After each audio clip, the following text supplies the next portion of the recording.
se você fosse perseguido por um mascarado psicopata que deveria estar no inferno, o que você faria? Com certeza a primeira coisa seria deixar o like e se inscrever no canal. Aqui é o Drake, e nesse vídeo do Derrotando Filmes, iremos acompanhar essa dupla de irmãos tentando sobreviver a um terrível espírito vingativo, e eu vou apontar os erros cometidos, o que você não deveria fazer, e tentar tomar as melhores decisões para derrotar o Grabber em O Telefone Preto 2. Esses irmãos vão reviver o pior pesadelo que já tiveram. Nas Rocky Mountains, no Colorado, em 1957, vemos uma jovem ligando para alguém que ela nem conhece. Então ela se apresenta como Hope Adler e pergunta quem é a pessoa que atendeu. Após isso, ela diz que tem tido esses sonhos estranhos ultimamente, em que ela vê apenas 7 números cravados no gelo, sem nenhum DDD, o que indica que a pessoa do outro lado da linha também está nessa região. O problema é que no momento em que a jovem começa a fazer mais perguntas, a ligação fica toda bugada e com chiado, até finalmente cair, e percebendo que algo estava errado, a coitada vai embora toda cabreira. Em seguida, avançamos um pouco no tempo, para 1982,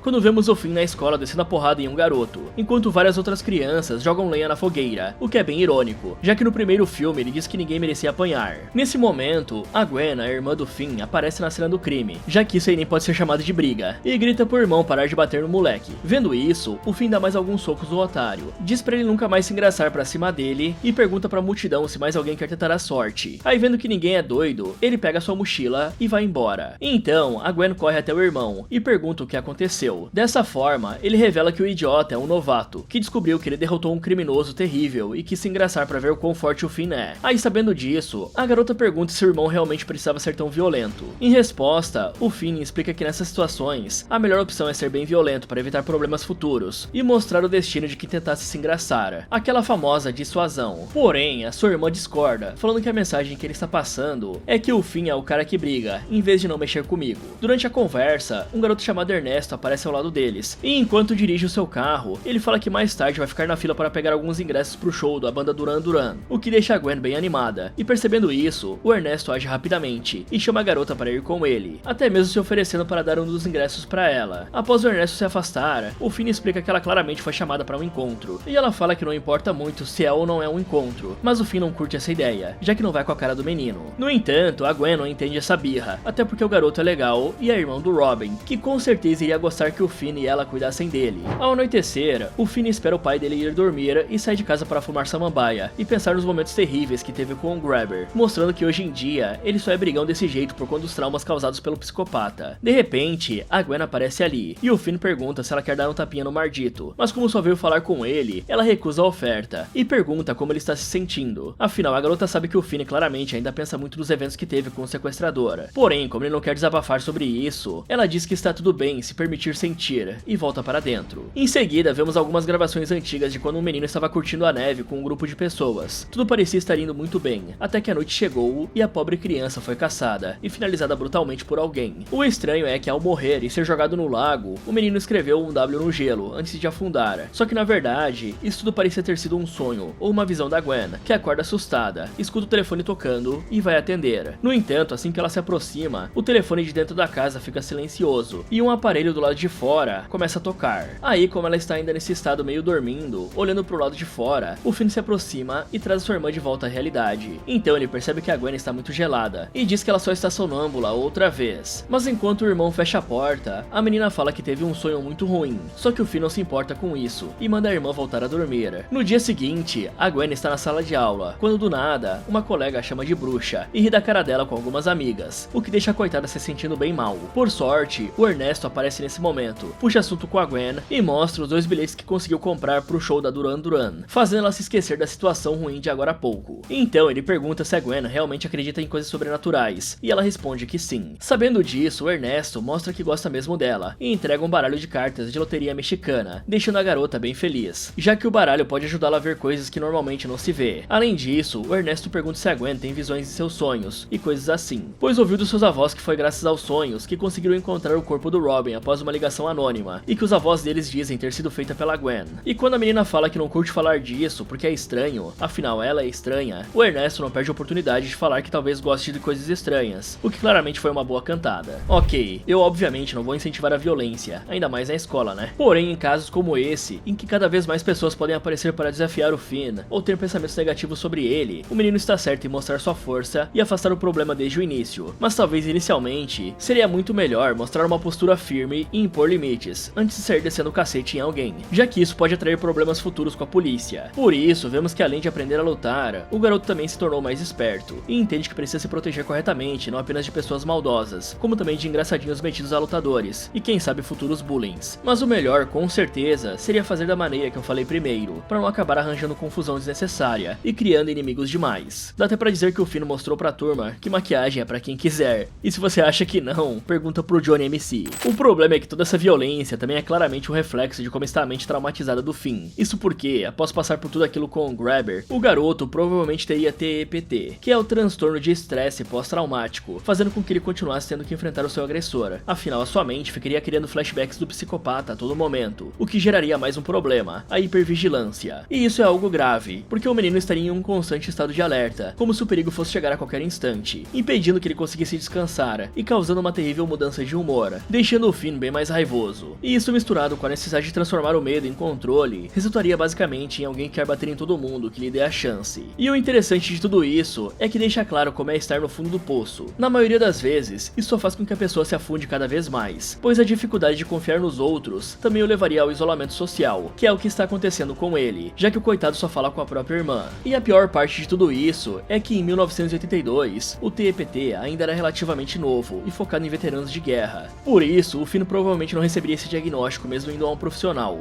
E como a ideia de traumas complexos e o impacto que isso causaria na infância ainda estariam em estágios iniciais de estudo, o tratamento de terapia prolongada talvez não teria tanto ênfase, resultando em um apoio limitado. E essa falta de um tratamento adequado ou a negação do problema por parte da família e do próprio Finn explicaria bastante a situação dele. Além disso, galera, o Ernesto deveria ter um pouco mais de noção ao dirigir, já que ele está andando de carro dentro de uma escola, enquanto olha pro lado e conversa com alguém, o que é claramente a fórmula perfeita para atropelar outra pessoa. O mínimo que essa escola deveria ter é um vigia para conferir e impedir que esse tipo de situação acontecesse, pois além do Ernesto se ferrar no tribunal e da vítima se machucar, a escola com certeza iria enfrentar alguns problemas na justiça e ficar com a imagem manchada. Fora isso, é surpreendente que o pai do Finn ou a própria irmã não tenham tentado puxar o garoto para uma conversa e falado para ele parar de usar samambaia. Isso porque dar uns tapas nessa plantinha, com a idade e com os problemas que ele tem, pode ser extremamente prejudicial, agravando ainda mais o TEPT, causando paranoia e agravando a dissociação e a hipervigilância, o que talvez possa explicar o motivo dele ter visto o Grabber, justamente quando ele estava fazendo cosplay de chaminé. E como seu córtex pré-frontal ainda está em desenvolvimento, o uso pesado pode prejudicar a sua memória a curto prazo, afetando o aprendizado e a concentração, e minando o seu futuro. Isso sem contar os riscos de psicose, já que pessoas com alto estresse e vulnerabilidade genética podem ter um risco maior de desenvolver transtornos psicóticos com o uso regular da samambaia. Mas por outro lado, dá pra entender por que o garoto está ingerindo a planta. Não que isso seja certo, né? Mas a curto prazo, a sua ansiedade e a sensação de perigo poderiam diminuir momentaneamente, dando um certo alívio pro coitado. E isso também lhe ajudaria a desligar a mente e dormir um pouco melhor por conta do sono pesado. Só que isso é apenas momentâneo, e os malefícios são claramente muito piores. E galera, pra quem não sabe, a Loteria Mexicana é um jogo de cartas meio parecido com um bingo, e as cartas desse jogo também podem ser usadas como se fossem cartas de tarô, para ajudar a prever algumas coisas. Agora sobre os sonhos da garota, nós já sabemos que eles sempre têm um significado importante, e a Gwen também precisa saber disso e começar a anotar todos os detalhes dos seus sonhos, assim que ela acorda, e está com a memória fresca. Por exemplo, números e um W talvez sejam parte de uma coordenada, já que parece ser crianças e um lago envolvido. E usando a lógica, nós podemos imaginar que tem uma vítima do Grabber dentro desse lago, e para interpretar todos esses sonhos da garota, ela poderia pegar alguns livros da biblioteca sobre o assunto, como The Dream Game, escrito em 74 por Anne Faraday, uma psicóloga britânica e pesquisadora dos sonhos, e esse livro é um manual de como registrar e analisar os sonhos. E também tem o Dreamer's Dictionary, que é um dicionário de símbolos oníricos, que são elementos ou imagens que aparecem no sonho e podem ser carregados de significados subjetivos. Paralelo a isso, o Finn está saindo de uma loja, quando do nada um telefone toca bem ao lado dele, só que ele atende e só fala que não pode ajudar, indo embora sem perceber que aquele aparelho estava fora de serviço, ou seja, ele nem deveria ter tocado em primeiro lugar. Em seguida vemos outra visão da Gwen, e voltamos àquele acampamento na neve, quando outro garoto é perseguido e finalizado brutalmente por um homem, só que dessa vez, essa criança escreve B no gelo antes de afundar. Nessa hora, a Gwen acorda no meio da noite, escutando o som de um telefone, então ela sai de casa e encontra um corpo todo destroçado no quintal. Porém, como ainda está escutando o som do telefone, ela pega a bicicleta e vai rapidamente até o quintal de uma casa abandonada. Aí vemos que ela entra em um porão que conhecemos muito bem, e lá estava o telefone preto. E como o aparelho está tocando, ela atende a ligação, descobrindo que do outro lado da linha estava a jovem Hope Adler, que está ligando o acampamento ao Pine Lake. Então, a Gwen pergunta como a jovem conseguiu conseguiu esse número, e a Hope explica que viu os 7 números em seus sonhos, e como não tinha código de área, ela entendeu que a ligação era local, deixando claro que a Gwen estava no Colorado, algo que a menina confirma. O mais doido é que durante a conversa, elas percebem que tiveram o mesmo sonho, e que os garotos eram finalizados e jogados no lago. A diferença é que nos sonhos da Hope, os meninos escreveram números, e nos da Gwen, eles escreveram letras. Só que na hora em que a Gwen ia falar seu nome, a ligação fica estática e cai. Além disso, logo que a ligação acaba, o espírito do irmão do Grabber aparece do nada, dizendo que a Gwen não deveria estar ali. Nessa hora, a porta do porão se abre, e alguém desce as escadas. Mas assim que o telefone toca outra vez, o espírito desaparece, e quem chega no porão é o Finn, que veio atrás da garota para ver o que ela está fazendo nesse lugar, até porque ele a ouviu saindo e a seguiu. O estranho é que apenas nesse momento, a Gwen percebe que veio parar no porão da casa do Grabber. Por isso ela desabafa falando que está se sentindo mal, e conta que estava no telefone falando com a própria mãe, que ligou para ela do acampamento para adolescentes. Ouvindo isso, o Finn fala que foi apenas um sonho, e leva a menina de volta para casa. Só que antes de sair, ele vê escrito na parede a frase: "O Grabber queima no inferno". Já a Gwen nota que as meias dela estão sujas com o sangue do corpo que estava caindo no jardim quando ela saiu de casa. Na manhã seguinte, a Gwen mostra pro Finn um panfleto do acampamento cristão em Silverthorne, o Alpine Lake, o mesmo lugar de onde a mãe dela ligou na noite passada. E ela diz que mesmo que tenha sido apenas um sonho, foi um sonho com um lugar que realmente existe. E como o lugar está aceitando aplicações para o treinamento de conselheiros, a Gwen sugere que eles se candidatem e façam uma visita. E como existe um pagamento para esse trabalho, já vai ser bom para tirar o pai deles da cola do Finn, já que o cara anda cobrando que o filho trabalhe um pouco. Mas assim que o Finn se recusa a ir até lá, o pai deles aparece, vê sobre o que eles estavam falando e menciona que a mãe deles também trabalhava nesse acampamento, antes dos dois se conhecerem. Ao que faz o Finn entender que a sua irmã realmente estava falando a verdade, e também dá um alívio pra Gwen, afinal ela já estava começando a duvidar da própria sanidade. Aí como o pai deles não é muito religioso, e o Finn não quer ir, a Gwen chama apenas o Ernesto pra levá-la. Só que na hora em que vê a sua irmãzinha pronta para viajar sozinha com um garoto, o Finn muda de ideia, manda os dois esperarem e corre para fazer as malas. Enquanto faz isso, ele conversa com o pai e pede para ele não beber durante a ausência dos filhos. E ouvindo isso, o cara fala que vai se controlar, afinal ele está limpo há quase 3 anos. Após isso, os jovens caem na estrada para o acampamento Alpine Lake. A questão é que algum tempo depois, eles passam por um local que aparentemente teve um acidente por conta da nevasca, que está muito forte, e até mesmo tirou a visão da pista. Por isso, o Finn manda o Ernesto parar o carro e explica que vai correr na frente do veículo como se fosse um batedor. Assim o Ernesto poderia dirigir seguindo o caminho que ele abrir. A sorte deles é que em pouco tempo, os três são encontrados pela jovem Mustang, que os leva até o acampamento. Chegando lá, os jovens são recebidos pelo Armando, que os reconhece na hora, já que foram os únicos que não conseguiram receber o aviso da nevasca, e os leva para dentro do acampamento. Além disso, o homem também avisa que o acampamento foi cancelado, e que nenhuma criança chegará, afinal está impossível dirigir pela estrada. E como a equipe de suporte só deve chegar na próxima semana, eles estão presos, sendo os únicos monitores do acampamento. O mais estranho é que enquanto caminha para a parte de dentro, o Finn vê uma cabine telefônica no meio da neve, e sente que tem algo de errado. Após isso, o Armando leva os dois garotos até o dormitório, diz que em alguns minutos os aquecedores vão esquentar o lugar, e vai embora. E ao mesmo tempo, a Mustang deixa a Gwen no dormitório feminino, já que meninos e meninas ficam em quartos separados. Então ela diz que mora ali perto se a jovem precisar de alguma coisa, e vai embora. Bom, é bem óbvio que a Gwen está passando por problemas por conta das suas visões. O ponto principal disso é que mesmo após ter vivenciado tudo aquilo no porão da casa do Grabber, o Finn continua tentando ignorar essas visões da irmã como uma forma de não reviver o passado. O famoso, se eu não ouvir, não é verdade. Ele está com medo de que as coisas possam se repetir, e prefere negar a verdade em vez de apenas confrontá-la, o que é muito comum em casos de trauma. Fora isso, mesmo que a Gwen esteja louca de vontade de resolver os mistérios dos sonhos e entender tudo o que está acontecendo, a última coisa que ela deveria fazer era sair sozinha no meio da noite e ir direto até uma casa abandonada, né? Afinal, há 4 anos a cidade passou por um momento terrível com o Grabber. Então, no mínimo, essa garota deveria pensar que sair sozinha por aí não é a melhor das ideias. Se bem que pela forma que ela agiu quando o Finn apareceu, é possível dizer que ela fica completamente sem noção das coisas ao redor quando está nesse estado, seguindo suas visões dentro do sonho, e ela praticamente se transporta para outro mundo quando faz isso. E outra coisa que vale a pena ficar de olho é no fato de que o sangue que a Gwen pisou enquanto estava no mundo dos sonhos continuou na meia dela após ela voltar para a realidade, podendo indicar que o que acontece naquele plano pode refletir diretamente na realidade. E é importante prestar atenção nisso, pois é quase certeza que se a Gwen se machucar enquanto está nesse plano astral, ela pode se machucar ou até morrer na vida real. Sendo assim, eu diria que ela devia até mesmo ter cuidado com os sonhos e evitar de agir de uma forma tão imprudente, pois se ela consegue acessar esse plano espiritual, é bem possível que existam outros espíritos nele, assim como o irmão do Grabber que apareceu dizendo que a garota não deveria estar ali. Isso é um aviso bem direto. Afinal, se o irmão do psicopata está nesse plano, é certeza de que o Grabber também pode estar, e que esse aviso foi feito justamente por esse motivo. Agora falando sobre a viagem dos jovens, para falar a verdade, eu não consigo pensar em uma ideia pior do que essa que o Finn teve, até porque se tivesse algo de errado com a estrada, ou se algo inesperado acontecesse, ele nem mesmo teria como se proteger dentro do carro, e seria pego de surpresa, fora o frio de uma nevasca, né galera? Eu já falei várias vezes como a hipotermia pode fazer você ir de base. A melhor opção para eles aqui era encostar perto dos veículos que viram na estrada e aguardar o resgate, afinal seria bem mais seguro enfrentar esse clima tenso com mais pessoas se ajudando, do que ficando sozinhos, onde Judas perdeu as botas, afinal o carro deles nem está com correntes no pneu, que ajudam a andar nesse tipo de clima. Então digamos que o Ernesto precise frear rapidamente porque o Finn viu um penhasco, dependendo da velocidade, o carro demoraria para parar, e poderia até mesmo patinar. Mais tarde, o Finn se levanta e vai pro lado de fora dar uma tragada. Enquanto isso, a Gwen tem um outro sonho mostrando o passado do acampamento, e nessa visão, a vítima da vez escreve um H no gelo antes de afundar, fazendo a Gwen acordar bem assustada. O esquisito é que assim que ela decide voltar a dormir, a menina começa a escutar um som de raspagem, como se algo estivesse sendo escrito na parede. Paralelo a isso, o Finn escuta aquele telefone de antes tocar e se aproxima com cuidado, então ele atende, dizendo que infelizmente não pode ajudar a pessoa, só que o telefone continua tocando sem interrupções, até que o Finn atenda novamente. E quando o garoto pergunta se tem alguém do outro lado, a voz do Grabber ecoa dando um oi pro jovem, o que faz o Finn desligar imediatamente. O problema é que ele acaba ficando trancado dentro da cabine, com o telefone tocando sem parar, forçando o menino a atender. E com isso, o Grabber diz pro Finn que o inferno não é de fogo, e sim de gelo, pois nada queima como o frio. Ao mesmo tempo, a Gwen confere a parte de baixo da própria cama para ver se tinha algo ali. No entanto, ela percebe que os arranhões estavam vindo da cama ao lado, e vai conferir o que tinha lá embaixo. O bizarro é que ao fazer isso, ela tem a rápida visão de um menino morto lhe encarando. Então ela sobe no beliche para tentar se proteger, e o outro espírito aparece na cama de cima, queimando o braço da menina com um toque, e forçando a jovem a descer. Mas a pior parte é que além desses dois, outro espírito abre a janela por fora, e de repente, o criminoso que os finalizou aparece por trás, quebra a janela e usa o vidro para destruir a cabeça do menino, fazendo a Gwen se apavorar e gritar em desespero. Nessa hora, a cabine se abre, e o Finn escuta os gritos da irmã, então o garoto não perde tempo e vai correr até o dormitório, onde encontra a coitada gritando por nada, e quando ele finalmente consegue acordá-la, a Gwen chora, dizendo que sente que está enlouquecendo, e perguntando o que está acontecendo com ela. Por isso, o Finn dá um abraço nela e fala que foi apenas um sonho. Em seguida, o Finn leva a Gwen pro dormitório masculino, onde ela lava e cobre a marca de queimadura no braço. Com isso feito, a Gwen vai até a cama do Ernesto, conta que teve um sonho ruim, e o menino não perde tempo e diz pra ela se deitar com ele, algo que a garota aceita. Após deitar, ela pede em voz alta pra Jesus que não a deixe ter outro sonho nessa noite, e como o Ernesto estava bem atrás dela, ele pergunta se ela estava bem, e se realmente é dessa forma que ela fala com Jesus. O mais sem noção é que na hora que ela confirma, o Ernesto fala que acha isso muito sexy, afinal a sua mãe é muito católica, e adoraria ter uma nora que segue Jesus. E assim, né galera, talvez a intenção dele tenha sido boa, né? Porém o coitado claramente não leva jeito para flertar. Só que de alguma forma isso funciona, pois a Gwen gosta de ser chamada de cristã, já que o seu pai não é nem um pouco religioso, e nunca quis que os seus filhos fossem pra esse lado. Por isso, sempre que ele não estava por perto, ela falava com a mãe sobre esse assunto. Além disso, a menina também contou que herdou os sonhos dela, e que por esse motivo, tem medo de enlouquecer igual a mãe. Então o Ernesto fala que ela é forte demais pra enlouquecer, e a Gwen questiona se ele não pensa que ela é louca igual a mãe. E em resposta, o menino fala que não tem problema ser doida, e pergunta se as duas eram próximas. A Gwen responde que sim, diz que pensa nela o tempo todo, e que ela era linda. Aí aproveitando a chance, o Ernesto fala que é a garota que é linda, e os dois quase se beijam. Só que do nada, o Finn pergunta se o Ernesto também acha que ele é lindo, o que surpreende a Gwen, já que ela não sabia que o irmão estava escutando tudo. Mas como o jovem mesmo fala, não tem como ele não ouvir, já que ele está no mesmo cômodo. No entanto, ele não pega no pé dos dois, e só coloca o fone para ouvir música. Na manhã seguinte, os três estão andando pelo acampamento, quando o Finn pede pro Ernesto se afastar para que ele possa falar com a irmã. Porém, a Gwen revela que já contou pro Ernesto sobre a noite passada, os sonhos e até mesmo as ligações que ele recebeu, deixando o Finn de cara. Afinal, esse segredo não era dela para falar para outra pessoa. Só que a Gwen se justifica, dizendo que ele pode confiar no Ernesto, e que ela precisava de alguém para falar a respeito dos sonhos, pois o próprio Finn nunca leva a sério. E para provar que está falando a verdade, a menina mostra pros dois os ferimentos que sofreu na noite anterior, quando um dos meninos tocou no seu braço. Porém, antes que eles possam falar sobre isso, o Armando, o supervisor do acampamento, manda todos entrarem na cantina para tomar café da manhã. E durante o lanche, o Ernesto percebe as tatuagens do cara, e ele responde que as fez na cadeia muitos anos atrás. E para mudar de assunto, ele conta que segundo os jornais, essa é a maior nevasca desde 46, e que no pior dos casos, pode durar mais de 3 dias. E aproveitando o momento, ele também apresenta sua sobrinha, a Mustang,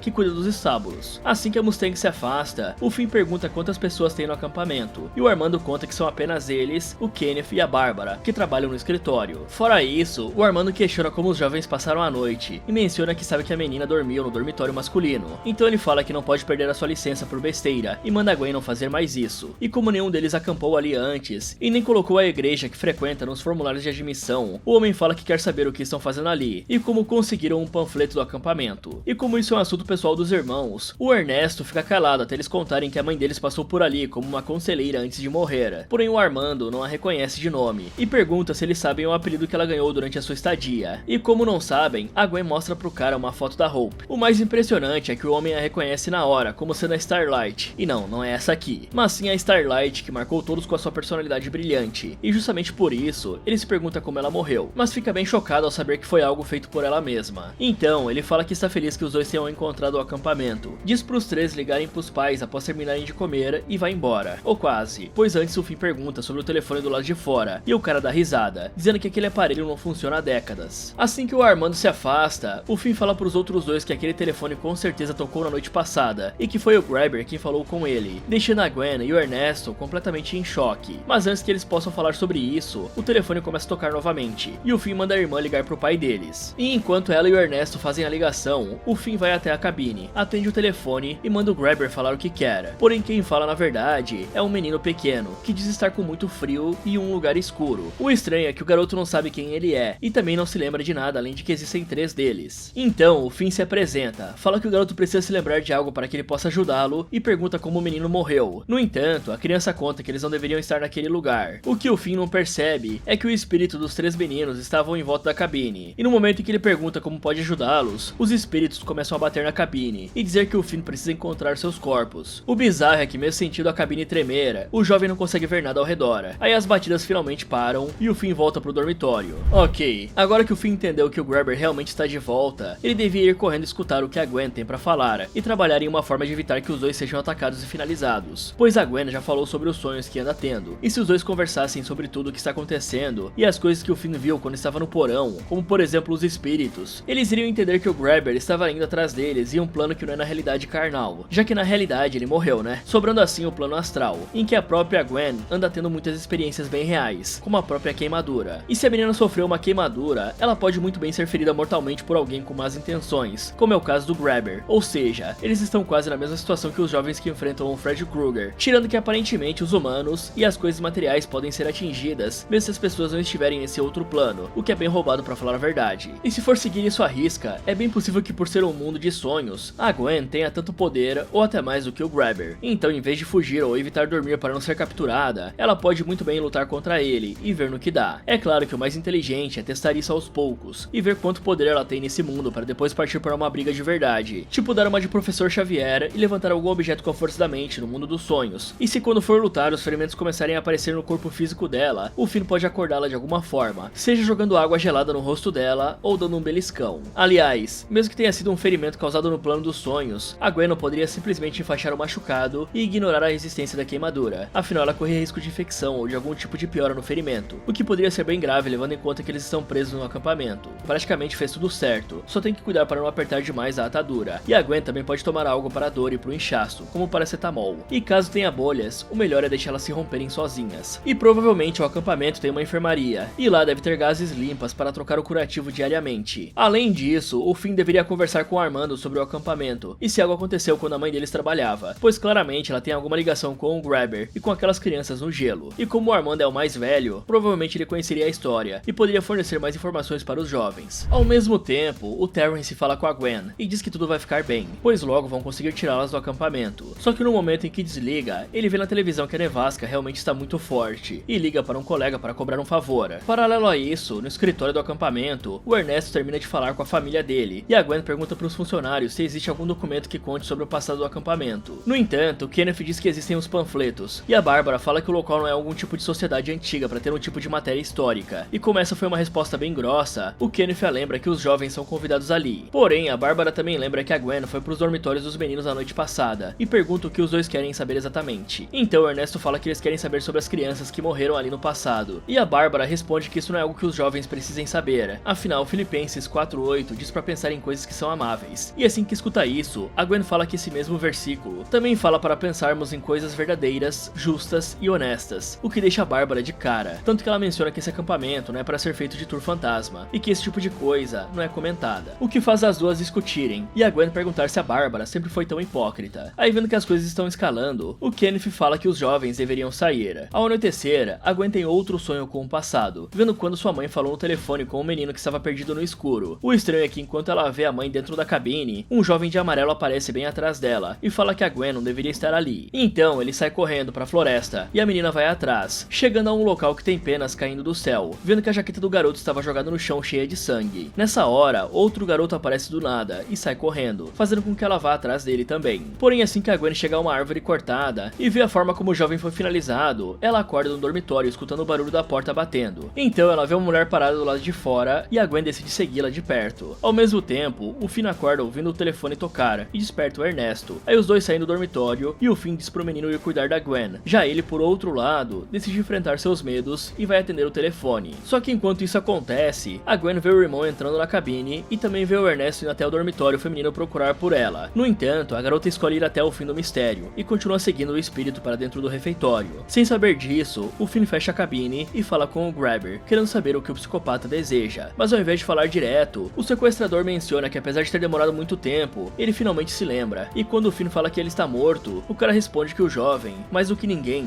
devia saber que morto é apenas uma palavra. Fora isso, o Grabber também pergunta por que o menino acha que ele está ali. E assim que o Finn responde que é porque não tem como ele e a irmã irem embora, o Grabber não responde. Em vez disso, pergunta se o garoto realmente achou que a história deles tinha acabado após tudo que o jovem fez com ele. E ouvindo isso, o Finn fala que não tem medo do psicopata e questiona outra vez o que ele deseja. Então o sequestrador fala que o Finn realmente não deveria ter medo dele, afinal o jovem menino o derrotou. Além disso, o Grabber também explica que quer apenas aquilo que sempre quis dele, e isso não é o medo, afinal o medo é apenas o aquecimento. Na verdade, o que ele quer desesperadamente é machucar o menino de uma maneira que não é nem possível imaginar, fazê-lo sentir uma dor terrível ao atingir aquilo que ele mais ama, afinal ele fez o Grabber finalizar o próprio irmão. Paralelo a isso, o Ernesto descobre que a Gwen não está mais no dormitório e sai correndo pelo acampamento gritando o nome dela, na tentativa de encontrá-la. Porém tudo que consegue é acordar os outros funcionários, que estão putaços com o moleque por ele estar gritando às 3 da manhã. No entanto, ele explica que a Gwen desapareceu e eles se arrumam para ajudar a procurar a menina. De volta à cantina, uma luz se acende na cozinha e a Gwen vai com muito cuidado checar o que tem lá. O bizarro é que do nada, os fornos se abrem, fazendo um barulhão que assusta a menina e chamando a atenção de quem estava procurando por ela. Só que mesmo com os fornos se abrindo do nada, a Gwen continua se aproximando do canto escuro da cozinha e quando ela menos espera, o Grabber sai da escuridão segurando um machado e um cinto. Então ele usa o cinto para derrubar a menina e se joga em cima dela com o machado. O impressionante é que de alguma forma, a Gwen consegue resistir e força o Grabber a mudar o ataque, começando a subjugá-la. Nessa hora, o Ernesto chega ali com o resto da equipe e vê a garota deitada no chão de uma maneira muito estranha, até porque eles não podem ver o sequestrador. Porém isso não importa muito, afinal o Grabber levanta a coitada no ar e a pressiona contra a geladeira antes de fazer ela voar pra lá e pra cá, como se não fosse nada. O Finn escuta a gritaria, larga o telefone e vai correndo pra cantina. Nesse momento, o Ernesto vê a Gwen voando em direção ao forno e corre para ajudá-la enquanto pede por ajuda, mas apenas a Mustang consegue ajudar o coitado, pois a Bárbara e o Kenneth são atacados por dezenas de talheres. Por sorte, o Grabber vê o Finn chegando na cozinha, desiste de finalizar a Gwen e desaparece na escuridão. Vendo isso, o Finn corre até a irmã e atrás de volta para a realidade. O engraçado é que por conta de tudo que passou, a Bárbara fala que a Gwen deve estar possuída pelo capeta. Bom, antes de tudo, eu preciso dizer que realmente não faz sentido algum que o Grabber não tenha conseguido finalizar a Gwen, afinal ele é bem mais forte que ela, mais alto e mais pesado. Se ele apenas tivesse golpeado para baixo, com todas essas vantagens e contando com a gravidade, já teria sido impossível ela conseguir segurar o golpe. Porém o cara ainda por cima joga o próprio peso contra ela. Então, a menos que a Gwen seja o Hulk, ou tenha usado a sua própria vontade para sobreviver, tipo manipulado o mundo dos sonhos sem perceber, sem ter feito isso, ela definitivamente seria finalizada com esse golpe de machado. A outra opção seria que o Grabber sempre foi sádico e quer prolongar o sofrimento, principalmente do Finn, já que ele praticamente não pode fazer nada contra o Grabber nesse momento. Agora falando sobre a pequena e discreta investigação da Gwen e do Ernesto, a verdade é que desde o início ela não faz sentido. Afinal, dificilmente um local iria escrever em algum lugar sobre os eventos terríveis que aconteceram ali no acampamento, pois isso afastaria qualquer um que quisesse visitar e se inscrever no acampamento, sendo basicamente um tiro no próprio pé. Então, a menos que eles pudessem falar com algum velho que mora na região há muito tempo, esses dois dificilmente iriam conseguir encontrar qualquer coisa que conte sobre as finalizações. Além disso, pelo menos naquela época, o antigo dono do acampamento não tinha obrigação de falar sobre histórias ou eventos passados, a menos que tivesse algo a ver com defeitos físicos na construção. Ou seja, mesmo que o terrível massacre tivesse acontecido em um restaurante, por exemplo, ele poderia ser reaberto sem precisar falar sobre o incidente. Isso acontece porque em muitos lugares dos Estados Unidos, incidentes antigos não exigem divulgação direta, a menos que perguntem diretamente. Então o corretor de imóveis ou vendedor não precisa dizer diretamente pro comprador sobre esses eventos, a menos que ele pergunte diretamente sobre isso. Aí se o cara mentir e falar que não, ele está enrascado e cai em fraude e má fé. Então os dois gênios poderiam tentar fazer perguntas fechadas, tipo, tem registros e incidentes em algum lago da região? Tem algum mapa antigo das áreas que foram interditadas? Já na aparição do Grabber, a primeira coisa que eles deveriam ter feito era correr para as fornalhas e cortar o gás ou fechá-las. Mesmo achando que a garota está possuída, manter as fornalhas abertas dessa maneira é muito perigoso, pois imagine que isso fosse um episódio de psicose ou algo parecido. Ela poderia tentar correr para lá e uma tragédia aconteceria. E como a Gwen foi jogada para todos os cantos e sofreu diversas batidas, a primeira coisa que esse pessoal devia ter feito era correr para verificar a integridade física da menina e garantir que ela não tenha sofrido nenhum ferimento grave, como ossos quebrados ou rompimento de algum músculo ou órgão. E eu só espero que depois desse incidente, a garota possa dormir com alguém vigiando ela, pelo menos pro corpo físico dela não sofrer tantos danos. Em seguida, todos eles são levados até a capela, e os irmãos contam pro Armando tudo o que aconteceu, incluindo os sonhos da Gwen, algo que ele acha muito impressionante, e por isso ele pergunta de onde vêm os sonhos. Mas como a Bárbara é muito inconveniente, ela fala outra vez que a garota está possuída, e acaba sendo chamada de idiota preconceituosa, o que faz a Mustang dar muita risada, já que ela também acha a Bárbara bem insuportável. Além disso, a Mustang também comenta que assim como a Gwen, todos eles já ouviram coisas bizarras acontecendo no acampamento, principalmente a Bárbara, e por esses e outros motivos, o Armando pergunta mais sobre os sonhos que a Gwen anda tendo. Então a menina fala que às vezes tem visões do futuro, e outras vezes são mortos mostrando coisas do passado, e como exemplo, ela conta sobre as crianças mortas que apareceram em seus sonhos, e até mesmo dá detalhes sobre elas que poucas pessoas sabem, como as roupas que usavam, suas aparências físicas e a forma que morreram. Aí no momento em que escuta a Gwen mencionar o menino que foi queimado, o Armando pede para a garota ignorar todos os outros, e pergunta como ela ficou sabendo disso, afinal apenas ele, o antigo dono do acampamento, e a polícia tinham os detalhes da morte desse garoto. E quando a Gwen fala que viu tudo em um sonho, e que os jovens só vão poder descansar quando forem encontrados, ele fica em choque e finalmente começa a acreditar nela. De repente, a Bárbara menciona que o que aconteceu na cozinha não foi apenas um sonho, dando a entender que existe mais coisa nessa história. Por isso, o Finn pergunta se eles já ouviram falar sobre o Grabber, e todos dizem que sim, afinal ele é o famoso psicopata que foi finalizado por um tal de Finney Blake. E ao pensar nisso, o Armando percebe que o Finn é justamente o menino que acabou com o criminoso, o que surpreende todo mundo. Além disso, a Gwen revela que todos os problemas começaram algumas semanas atrás, quando a sua mãe ligou pra ela em um sonho, dizendo pra ela vir até o acampamento, e que foi o Grabber que a atacou na cozinha. Sabendo disso, o Armando pega um retrato antigo e mostra pros irmãos uma foto com ele e a mãe deles. Então ele revela que após o acampamento ser fechado, ele continuou ouvindo sempre que podia para procurar pelos corpos dos jovens desaparecidos, e quando o antigo dono morreu, ele comprou o acampamento e reabriu o local depois de prometer pros pais das crianças que nunca pararia de procurar. Agora ele sabe que Deus enviou a Gwen justamente para ajudá-lo a encontrar os corpos e dar um descanso para as almas dos garotos. Porém, durante esse discurso, o Finn percebe algo surpreendente e conta para todos que o Grabber está na antiga foto do acampamento. E ao olhar para quem o menino tá apontando, o Armando reconhece o cara como sendo White Bill Hickok, um funcionário da manutenção. E ouvindo esse nome, a Gwen percebe que o apelido do homem tem as mesmas iniciais que os garotos escreveram no gelo, deixando claro que quem os finalizou foi o Wild Bill, que mais tarde virou o Grabber. Além disso, eles também descobrem que as coisas estranhas começaram a acontecer no acampamento no mesmo ano em que o Finn finalizou o Grabber. Por isso, a Gwen entende que o espírito do assassino voltou pro acampamento e suspeita que ele usa o medo das vítimas que ainda estão presas ali para se alimentar. Sabendo disso, o Armando pergunta como eles podem encontrar os garotos, e a Gwen diz que eles devem estar no fundo de algum lago, e como os policiais nunca procuraram nos lagos, já que eles estavam congelados na época, é possível que o Bill tenha cavado um buraco e jogado os corpos no lago de pesca. Então o Armando fala que isso é possível, pois o Bill era um ótimo patinador e teria conseguido levar os corpos até o meio do lago. Por isso, todos vão sair no dia seguinte para fazer as buscas. Após isso, o Armando volta para a sala dele e vê um boneco de neve bizarro do lado de fora, mas ele ignora, pensando que foi uma brincadeira da Mustang.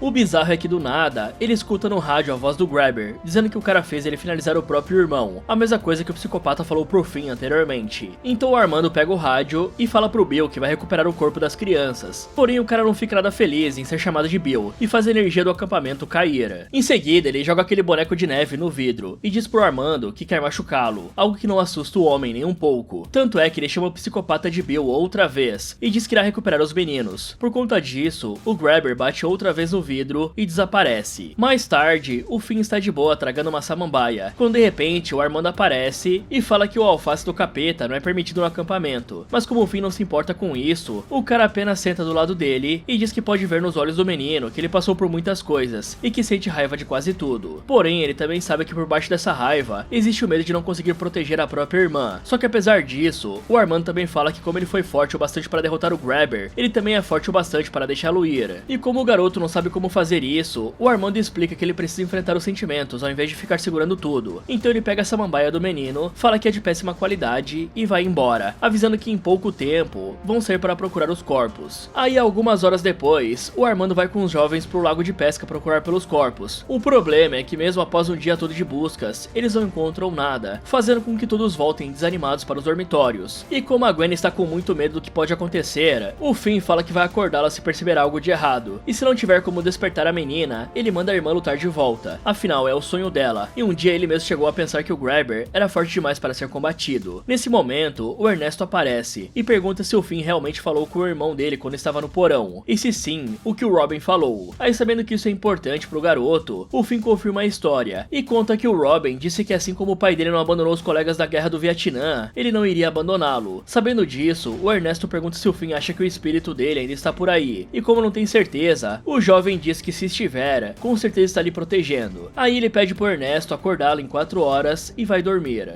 Ok galera, tudo bem que a Gwen se mostrou ser bem esperta até agora, mas como é que em tão pouco tempo ela conseguiu tirar uma conclusão tão certeira e detalhada de que a alma do Grabber voltou pro acampamento para se alimentar do medo das suas vítimas do passado? Caramba, até pra falar isso aí é demorado. Então isso facilmente seria alguma teoria de vídeos aqui no YouTube. Apesar disso, essa teoria pelo menos dá uma boa esperança de como derrotar o Grabber, pois tudo que eles precisam fazer agora é encontrar esses corpos que devem estar no fundo do lago. O único problema é que o cara com certeza usou algum tipo de peso para fazer os corpos ficarem no fundo da água, então se eles tentarem apenas procurar pela superfície, será extremamente difícil de ter qualquer resultado positivo. E considerando que é um lago congelado, seria muito complicado alguém que não é um mergulhador profissional descer até o fundo para procurar pelos meninos. Aliás, eu não acho que é uma boa ideia o Armando ficar irritando o Grabber, afinal ele está sozinho naquela sala, e era um alvo fácil caso o assassino pudesse e quisesse acabar com a vida dele. E pra falar a verdade, eu me pergunto por que ele não fez isso. Até porque, no momento em que ele jogou o boneco de neve no vidro, ele mostrou que tinha sim poder para afetar o plano carnal, como fez com a Gwen, deixando claro que não afeta apenas as coisas espirituais. Mais tarde, a Gwen sonha com um garoto que entregava jornais antigamente, sendo sequestrado pelo Grabber em início de carreira, mas acaba que na realidade, esse era o sonho que a mãe dela estava tendo, e ela era apenas uma espectadora. Apesar disso, a Gwen se levanta da cama do dormitório, e o Ernesto a faz deitar novamente, sem perceber que na verdade, o espírito da Gwen já estava fora do próprio corpo. Com isso, a Gwen vê a sua mãe trocando de roupas, e saindo escondida no meio da noite. Então a mulher vai até a casa do Grabber, olha pela janelinha do porão, e vê o corpo do menino do jornal jogado em cima do colchão. O problema é que antes mesmo que ela consiga fugir para pedir ajuda, o psicopata aparece, apaga a mulher e a joga na traseira da van preta, ao que deixa a Gwen desesperada, tentando avisar a própria mãe. Mas o mais estranho é que o Grabber espírito aparece e convida a Gwen a entrar na van, o que ela aceita. Lá dentro, ela fala que a menina aparece com a mãe, e ela pergunta o que sua mãe está fazendo ali. E o Grabber responde que é um ato de gentileza para a própria garota, algo que ela não entende direito. Apesar disso, ela pergunta se o menino dos jornais que a sua mãe sonhou foi a primeira vítima do Grabber fora do acampamento, o que ele confirma, e fala que a gentileza vai ser mostrar a verdade pra Gwen antes de fazer o que precisa. Nesse momento, eles chegam na garagem da casa dos Blake, e a Gwen vê o momento em que o pai dela encontrou o corpo pendurado da esposa, fazendo a menina entender que a sua mãe foi finalizada pelo Grabber, ao invés de ter feito por conta própria. Então, o Grabber fala que conjurou tudo isso do seu ódio, e das poucas memórias que o inferno deixou ele manter, pois o inferno é diferente de tudo que a Gwen pensa. Nesse lugar, as pessoas perdem as suas partes mais humanas, e se tornam apenas os seus erros e pecados, sendo que ele é o pior pedaço de merda que existe por lá. Aí ele começa a se aproximar da garota, e pergunta o que ela acha que acontece quando se morre nesse reino dos sonhos, em que eles estão. E quando a Gwen responde que ela só deve acordar, o Grabber fala que talvez ela possa apenas morrer, algo que os dois vão descobrir agora. Ouvindo isso, ela sai correndo, e chega ao porão da casa do cara, onde o telefone preto está tocando. E ao atender, ela escuta o Félix, que é uma das vítimas do acampamento, dizendo que ela precisa se esconder. Por isso, ela não perde tempo, e corre para trás de uma parede, mas vendo o sequestrador se aproximando, ela foge para dentro de um buraco na parede, e começa a empurrar o que estava a impedindo de sair. Porém, o Grabber consegue alcançá-la, e fazer um corte no braço dela com um golpe de machado. Por sorte, o Félix ajuda a abrir a passagem, e a Gwen aparece no lago em que eles estão procurando mais cedo. E ali ela vê que o Armando ainda está procurando pelos meninos. A diferença é que dessa vez, ele encontra o corpo do Félix, e começa a quebrar o gelo para tirá-lo da água. Paralelo a isso, um corte aparece no braço do corpo da Gwen, e o Ernesto chama o Finn e a Mustang para lhe ajudarem a acordar a garota, o que acaba sendo bem difícil. Nesse momento, uma cabine aparece em cima do gelo, e o telefone começa a tocar. A Gwen corre para atender, e escuta o Grabber falando que se alguém tentar pegar a fonte do seu poder, ele vai acabar com essa pessoa. Então a Gwen olha para trás, e vê o psicopata quebrando o gelo atrás do Armando para derrubá-lo na água. O problema problema é que ela fica trancada dentro da cabine e não consegue ajudar enquanto vê o Armando caindo na água e sendo afogado pelo Grabber. E após acabar com o cara, o sequestrador quebra o vidro da cabine e enforca a garota usando o cabo de telefone e a faz girar como uma Beyblade. E o pior de tudo é que todos esses movimentos e ferimentos também acontecem com o corpo original da Gwen, deixando os jovens bem preocupados. E vendo que não podem acordá-la, o Finn grita várias vezes para sua irmã lutar contra o Grabber. Ouvindo isso, ela entende que não pode correr, percebe que foi ela quem escolheu voltar para o acampamento e que pode moldar o que quiser dentro do próprio sonho. Por isso ela destrói a cabine telefônica, jogando o Grabber para longe, dá uma cabeçada nele e desperta a força. Assim que ela acorda, ela avisa que o Armando precisa de ajuda, e os jovens vão correndo salvar o cara, que por sorte ainda está vivo, e revela que encontrou o Felix. Com isso feito, a Mustang vai até a cabana dos monitores, conta pra Bárbara e pro Kenneth o que aconteceu com o Armando, fala que um dos meninos foi encontrado, e que eles precisam de ajuda para achar os outros dois, ao que a Bárbara recusa, já que pensa que a Gwen está possuída pelo diabo. Porém, como a Mustang não se importa em ser educada, ela fala que foi a garota quem salvou o Armando, e que o que os dois idiotas estão fazendo está longe de ter algo a ver com o comportamento cristão. Paralelo a isso, os irmãos são pegos de surpresa quando o pai deles aparece do nada no acampamento com um carro de neve, pronto para tirá-los dali, ao que o Finn acha ótimo. Já a Gwen, por outro lado, fala que eles precisam ficar porque o trabalho ainda não acabou, e como o Terrence não entende o que está acontecendo, o Finn explica que o Grabber está atrás da garota, ao que o cara entende que deve ser nos sonhos, e apenas chama os filhos para ir embora. Porém, a Gwen continua se recusando a sair, o que deixa o Finn putaço, dizendo que não dá para protegê-la no acampamento. E esse foi o maior erro dele, pois ao ouvir isso, a Gwen começa a cagar na cabeça do irmão e do pai, falando sobre como os dois ignoram todos os problemas, esperando que algum dia eles simplesmente sumam, assim como o Terrence ignora o cheiro de samambaia no quarto do filho, e como o Finn fica fugindo de tudo que o lembre dos eventos do porão, e que mesmo agora, sabendo de tudo que está acontecendo novamente, ele continua querendo fugir. E isso afeta tanto o Finn que ele acaba chorando e desabafando que pensa o tempo todo naqueles momentos aterrorizantes que apenas ele sabe como foram. Então ele fala que não quer mais sentir medo ou raiva, o que faz a Gwen dizer que ele é a pessoa mais forte que ela conhece. Mas como o Terrence não sabe tudo o que está acontecendo, ele apenas curte o momento e chama os filhos para sair dali. E para fazer o pai acreditar neles, a Gwen revela que foi o Grabber quem finalizou a mãe deles, após ela seguir os sonhos e encontrar o corpo do entregador de jornais. Além disso, para deixar ainda mais convincente, ela repete as palavras que o Terrence falou quando encontrou o corpo da mulher, algo que apenas ele deveria saber, provando que os sonhos que a mãe tinha e os que ela tem são mais do que apenas sonhos. Bom, o plano de encontrar os corpos no fundo do lago realmente é o mais correto a se fazer, tanto para dar paz de espírito para esses meninos, como para enfraquecer o Grabber. E por sorte, a Gwen mostrou que consegue fazer um tipo de projeção astral e ser do próprio corpo. E com essa nova habilidade, ela pode tentar ir até o lago e entrar na água, até porque pode ser que ela não precisa respirar ou sinta frio enquanto está na forma espiritual. E como agora ela tem uma noção dos próprios poderes dentro do mundo dos sonhos, a Gwen está bem menos indefesa do que antes, caso precise enfrentar e afastar o Grabber. Fora que ela pode entrar e sair desse plano astral sempre que quiser, garantindo um certo nível de segurança. Eu acho que ela já devia ter feito isso no momento em que percebeu que podia entrar e sair quando quisesse do próprio corpo. Assim, quando amanhecesse, o grupo poderia simplesmente ir até os locais em que os corpos foram afundados e puxá-los direto para cima sem perder tempo ou dar chance pro azar, pois se o Grabber percebesse o plano deles, provavelmente iria fazer um ataque muito perigoso na intenção de acabar com todos eles, sem se preocupar mais em ficar causando medo nas suas vítimas. E você pode até argumentar que os ferimentos que a Gwen sofre no mundo dos sonhos passam pro mundo real, e por isso ela morreria afogada se mergulhasse nos sonhos. Mas aí temos que lembrar que o Grabber pegou a garota pelo pescoço e fez ela girar sangrando igual o peão do baú, e logo depois que ela acordou, não tinha nenhum ferimento no pescoço da garota. Então podemos considerar que nem tudo que acontece no mundo dos sonhos é transferido pro mundo real,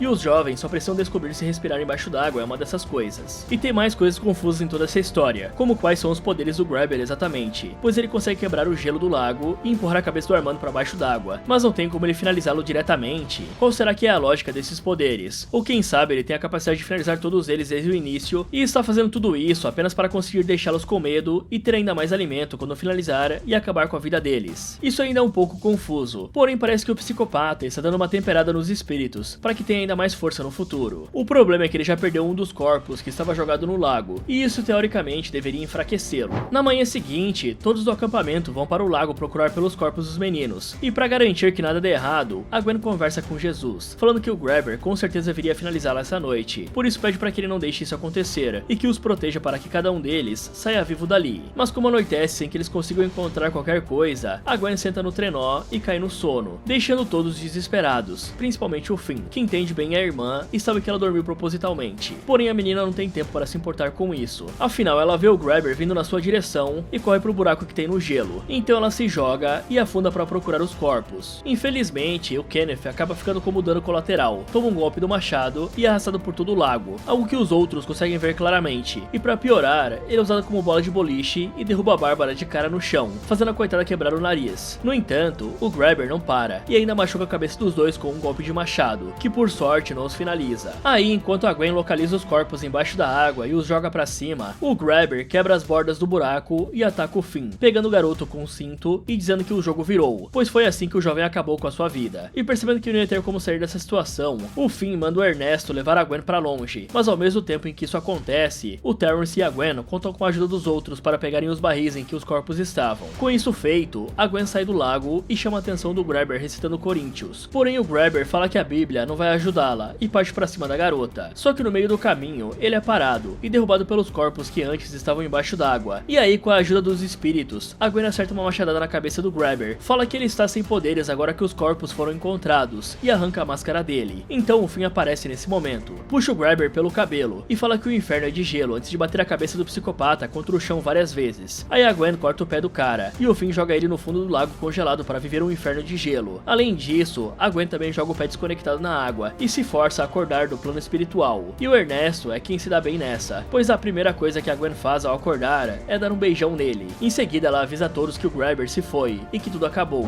Na manhã seguinte, o Armando não perde tempo e já começa a ligar para a família das vítimas para avisar que os corpos finalmente foram encontrados após tantos anos. Ao mesmo tempo, os irmãos estão carregando suas malas para ir embora, quando de repente a Gwen escuta o telefone tocando outra vez. Então ela vai atender e descobre que quem está do outro lado era a mãe dela, uma descoberta que faz a coitada desabar em lágrimas. Mas como não tem muito tempo sobrando, a Hope fala que a sua filha está linda e que está muito orgulhosa de tudo que ela fez para ajudar os meninos. Isso sem contar que ela também revela que está no céu. E quando a Gwen pergunta se sempre vai ser amaldiçoada com os sonhos, a Hope fala que isso não é uma maldição e se despede da filha, falando que ama ela e o Finn, dizendo que o Robin também está no céu. Aí assim que a ligação acaba, a Gwen conta pro Finn o que aconteceu, e os dois são chamados pelo Terrence para ir embora. E o legal disso é que aparentemente, o Ernesto conseguiu conquistar a confiança dos caras, já que a Gwen foi sozinha com ele. Já o Terrence pergunta se o Finn não ficou afim da Mustang, mas o garoto só desconversa. Ok galera, por sorte o pessoal conseguiu trabalhar em equipe nesse final, já que o Grabber estava dando uma surra em geral enquanto patinava. Uma parada deveras assustadora, né? Imagina estar no gelo e ter um mascarado desse vindo pra cima de você patinando com um machado na mão. É praticamente impossível escapar, mas é uma pena que ficou só no susto mesmo. E tem uma coisa que deixa uma abertura pro Grabber continuar existindo, que é se o corpo dele foi cremado ou não. Só que sinceramente galera, eu acho que ele não vai ter tanto poder assim. Afinal, nesse filme aqui, mesmo sendo assustadora a forma demoníaca do Grabber, o mascarado não finalizou ninguém. Teve um monte de gente nova, e até gente que duvidava da existência do Grabber, como o casal Kenneth e Bárbara. E ambos foram só feridos e não finalizados. Pra mim, isso aqui fica parecido com o Jurassic World Recomeço, onde todos os personagens passam por perigos monumentais e ninguém morre. Parece que geral é protegido por uma armadura invisível. É claro que isso não faz o filme ser ruim, né pessoal? Mas poderia ser muito melhor se mostrasse o quanto esse Grabber infernal é perigoso. Mas bora pras notas. Bom, a Bárbara só existiu pra ser chata e travar tudo, né? Ela ficou só de moralismo e não fez muita coisa. Só faltou mandar jogar pedra no Grabber, se é que vocês me entendem. Eu até soltei uma risadinha quando ela caiu de cara no chão. Nota 2 pra ela. Já o marido dela, o cara também não foi muito útil. E eu até ouso dizer que esses dois mais atrapalharam do que ajudaram. E o cara quase foi de base no lago. E sobreviveu por sorte.